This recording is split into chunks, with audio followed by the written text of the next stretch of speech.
Bonsoir à tous et bienvenue dans votre édition sur Prestige TV. Dans les titres de l'actualité, Ousmane Sonko, le leader du parti PASTEF, va déférer à la convocation du juge d'instruction après avoir été convaincu par les leaders religieux, la société civile, ses avocats, sa famille et son parti. Fatou Ndiaye Tamsir, député du parti Rewmi, accompagne le CEM Amadou Ba Sampaté en dotant les élèves de 5000 masques et de gel hydroalcoolique pour lutter contre la Covid-19. Focus sur le métier d'horloger, un métier naguère très brisé face à l'avènement de l'électronique, de téléphones portables et de smartphones. Également dans l'actualité de ce soir, c'est aussi la COSYDEP qui lance un appel à l'État et à tous les acteurs politiques afin que l'espace scolaire soit à l'abri de toute forme d'affrontement. Hors de chez nous, en Côte d'Ivoire, la campagne officielle pour les élections législatives du samedi 6 mars prend fin ce jeudi. L'actualité sportive et la revue de la presse marqueront la fin de cette présente édition du soir. Le développement, c'est tout de suite.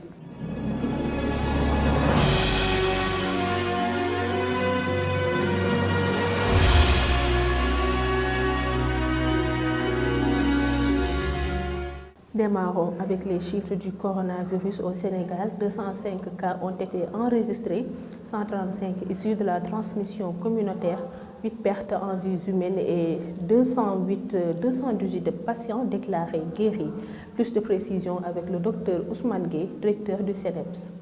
Ce mercredi 3 mars 2021, le ministère de la Santé et de l'Action sociale a reçu les résultats des examens virologiques ci-après. Sur 2017 tests réalisés, 205 sont revenus positifs, soit un taux de positivité de 10,16%. Les cas positifs sont répartis comme suit. 70 cas contacts suivis par nos services, aucun cas importés enregistrés dans nos différentes portes d'entrée du pays, 135 cas issus de la transmission communautaire dans les régions, 59 cas, dont 9 à Kédougou, 7 à Thiès, 6 à Mbour, 5 à Richard-Toll et Tivaouane, 4 à Saly, 3 à Kaolack, Louga et Touba, 2 à Kébémer et Tamba, 1 à Diourbel, Fatick, Guinguinéo, Kolda, Ngaparou, Somone, Malicounda, Ndofane, Popenguine et Ziguinchor. 218 patients suivis ont été contrôlés négatifs et déclarés guéris. 46 cas graves sont pris en charge dans les services de réanimation. 8 décès ont été enregistrés ce mardi 2 mars 2021. L'état de santé des autres patients hospitalisés est stable. Ousmane Sonko va finalement déférer à la convocation du juge du 8e cabinet. Il avait annoncé qu'il ne répondrait pas à une éventuelle convocation du procureur Mamadou Seck qu'il accuse de partialité. Écoutons sa déclaration d'hier.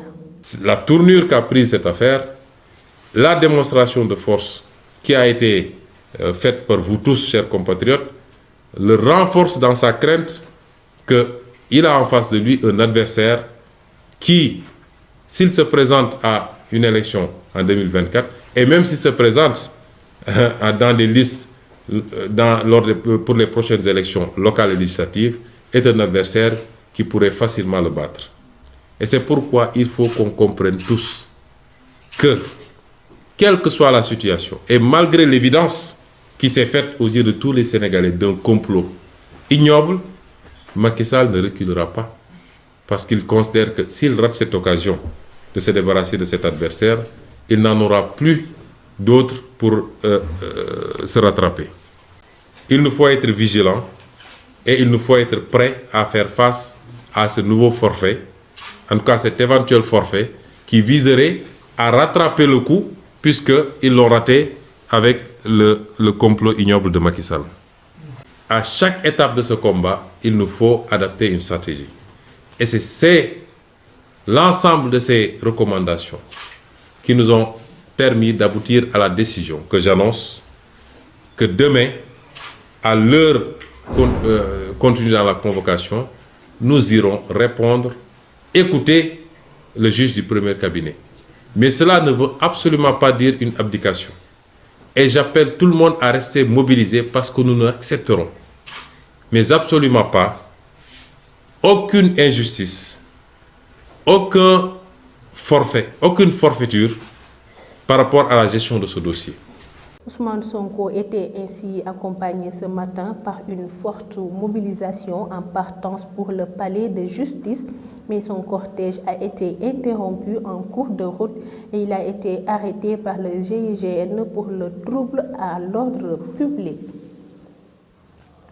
Autre aspect de l'actualité dans le cadre de la lutte contre la Covid-19, le député du parti Réumi Fatou Ndiaye Tamsir a doté les élèves et les enseignants du CEM Amadou Ba Sampaté 5000 masques et des gels hydroalcooliques.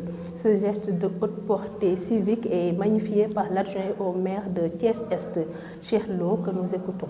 Magnifier la présence de l'IEF ou son représentant, le principal du collège, l'ensemble des professeurs, les surveillants, et chers collègues.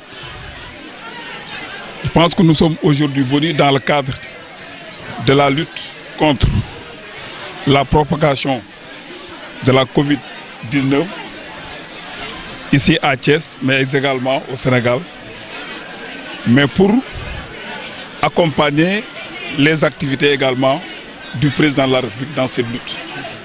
Les activités du gouvernement, mais également les activités des collectivités locales.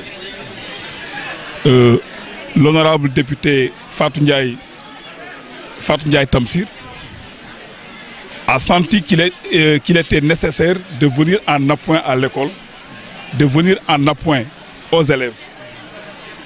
Parce que sauver des élèves, c'est sauver également les générations futures. Elle aurait pu donner ses masques aux populations de Sampaté, mais elle s'est dit que le plus important d'abord, c'est l'école.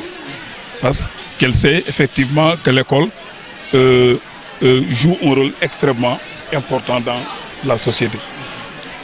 Donc c'est plus de 5000 masques chirurgicaux qui seront mis à la disposition du collège. 5300 masques. C'est un petit geste avec des gels, mais pour participer un peu à la protection des élèves par rapport à cette pandémie. Donc nous ne faisons que remercier l'honorable député Fatou Ndiaye Tamsir au nom du maire, mais au nom également de tous les élus. Le métier de réparateur de montres connaît des difficultés diversement appréciées, surtout avec l'apparition des téléphones portables, des smartphones et électroniques, suivant leur réaction au micro de Ndeye Fall. maa ngi dëkk R100 quoi waaw maanaam horloger moom amatul xanaa comme dafa doon métier mbaay. J'habite R100. C'est un métier qui se transmet de père en fils. Nous ne réparons pas seulement des montres, mais aussi des verres. Nous sommes aussi opticiens. Avec l'avènement des nouveaux appareils, les montres ne sont plus prisées. Les montres de qualité comme Rolex, Filica, etc.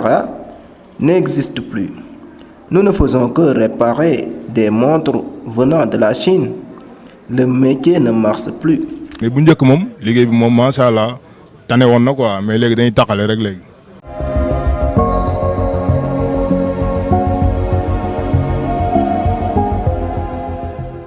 Je vous le disais tantôt dans le sommaire, la coalition en synergie pour la défense de l'éducation publique, la COSYDEP, lance un appel aux chefs de l'État et à tous les acteurs politiques afin que l'espace scolaire soit à l'abri de tout affrontement.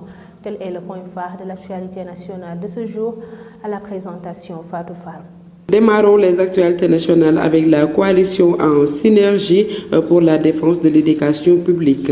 On lance un appel à l'État et à tous les acteurs politiques afin que l'espace scolaire soit à l'abri de toutes les formes d'affrontement physique et idéologique. Dans une déclaration rendue publique mardi, la coalition manifeste son opposition à toute violation des franchises scolaires susceptibles de perturber physiologiquement les apprenants, de démotiver les enseignants ou de ruiner les efforts des parents d'élèves et de la communauté éducative. La COSYDEP exhorte les autorités publiques à protéger les libertés individuelles et collectives garanties par la Constitution et à sécuriser particulièrement l'espace scolaire.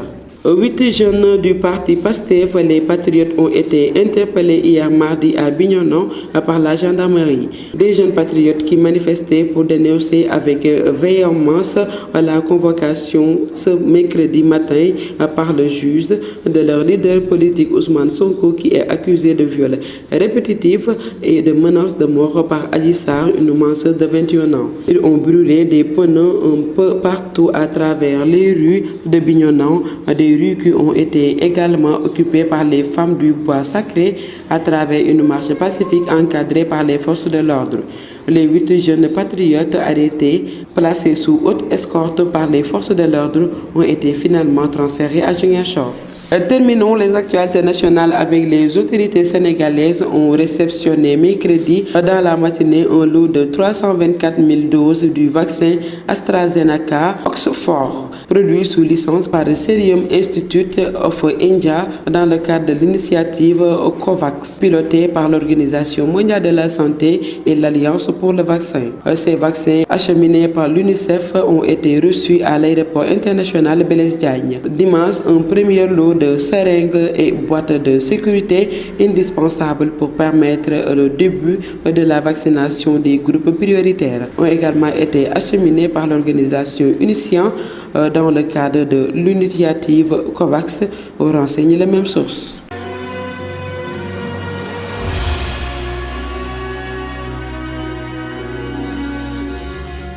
Sur l'international, en Côte d'Ivoire, la campagne officielle électorale pour les élections législatives du samedi 6 mars prend fin ce jeudi, compte rendu Ahmadou Bambali. Nous démarrons l'actualité internationale en Côte d'Ivoire. La campagne officielle pour les élections législatives de samedi 6 mars prend fin jeudi soir. Ce scrutin intervient 4 mois après la présidentielle qui a vu Alassane Ouattara obtenir un 3e mandat controversé en l'absence de la quasi-totalité de l'opposition qui avait choisi de boycotter et dans une ambiance tendue puisque 85 personnes au moins ont perdu la vie dans des violences. Les électeurs auront le choix entre près de 1300 candidatures validées par la commission électorale pour conquérir les 255 sièges de l'Assemblée nationale. Au Bénin, un responsable local du parti d'opposition, les démocrates, est détenu à la maison d'arrêt de Porto Novo en attendant son procès. C'est la Cour de répression des infractions économiques et du terrorisme qui a ordonné lundi nuit son placement sous mandat de dépôt pour association de malfaiteurs et acteurs terroristes. Son avocat et son parti dénoncent des faits imaginaires et exigent sa libération immédiate. Le parti des démocratiques dit que son militant est un otage politique. On ignore quand il sera jugé. Aucune date de comparution n'a été communiquée. Et puis pour terminer la page internationale, Emmanuel Macron a reconnu ce mardi 2 mars que l'avocat et le dirigeant nationaliste Ali Boumenger a été torturé et assassiné par l'armée française pendant la guerre d'Algérie en 1957. Le mois dernier, sa nièce avait dénoncé un mensonge de l'État qui fut dévastateur. Cette reconnaissance que le président français a lui-même annoncé aux petits-enfants d'Ali Boumenger en les recevant mardi fait partie des gestes d'apaisement recommandés par l'historien Benjamin Stora dans son rapport sur la colonisation et la guerre d'Algérie, afin de résoudre les tensions entre les deux pays autour de la mémoire de ce conflit.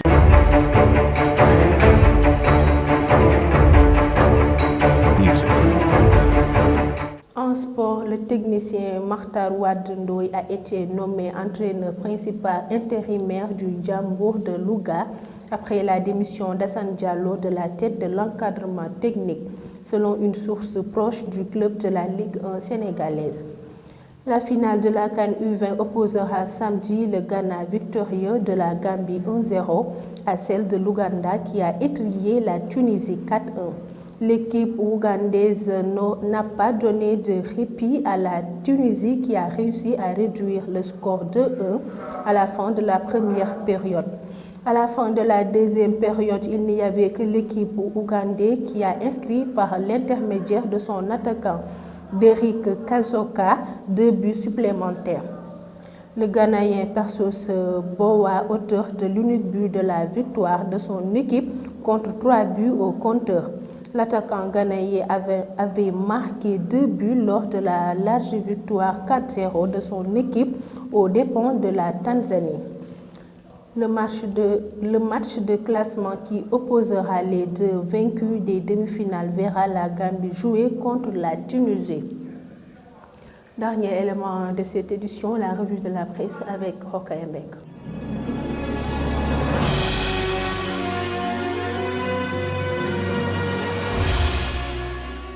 Nous démarrons avec le quotidien Le Soleil qui nous fait le bilan de l'an 1 de la pandémie à Covid-19. Il titre à ce propos: un an après le premier cas de coronavirus, les chiffres d'une gestion maîtrisée de la pandémie. Plus de 7 milliards de francs CFA dépensés en médicaments et produits de prise en charge. Une prévalence de 28% d'anticorps dans la population générale. 309 721 tests réalisés par l'Institut Pasteur. 14 789 malades évacués par la SAMU, 1453 agents de santé touchés, dont 2 décès, et de conclure, le Sénégal a déjà un taux appréciable de couverture vaccinale en Afrique. Les détails sont à la page 5 et 6 du journal. L'Observateur s'intéresse à sa une à l'audition de Ousmane Sonko par le juge et titre « Mars fatidique » pour rappeler que le leader de Pastef sera ce matin au tribunal en même temps que la patronne de Sweet Beauty. 2 options qui s'offrent au juge du 8e cabinet, ce que Sidi Ahmed Mbaye a confié au magistrat instructeur et Ousmane Sonko qui avertit le pouvoir et alerte le peuple. Vox Pop à sa une regarde Sonko comme un prédicateur. Il livre « Sonko prédit l'issue du combat. Nous pouvons perdre des plumes dans ce combat, mais Macky peut perdre son pouvoir. » Le quotidien titre ce matin « Sonko se plie à l'instruction et de préciser que, en bon talibé, Sonko a suivi les conseils de son marabout et qu'il fait confiance à ses avocats et à la société civile. » Le quotidien Les Échos semble très soulagé par l'évolution de l'affaire Sonko et titre « Ouf, Sonko va répondre finalement au juge ». La Tribune n'est pas en reste sur l'actualité. En effet, le journal revient à sa une sur l'affaire Sonko et titre « Sonko risque d'être muet face au juge ». Une autre voix, et pas des moindres, s'élève également à la une de la Tribune, celle de Khalifa Sall, le leader du mouvement Taxawu Sénégal. Je cite: « Nous appelons tous à une résistance nationale détoile. » Nous terminons avec le quotidien Stade qui revient sur la présidence CAF et titre à sa une « Maître Senghor, le moment ou jamais d'oser ». Semaine des Lions, Kouyaté défie United, duel Diallo-Crépin. Très bonne lecture à tous. À vos journaux et bonne lecture. Merci Rokhaya Mbeng de nous avoir évoqué les grands titres des journaux. Voilà, c'était l'essentiel des actualités de ce mercredi. Merci d'avoir été avec nous. Merci également à toute l'équipe de la régie. Je vous souhaite de passer d'excellents moments au programme de Prestige TV.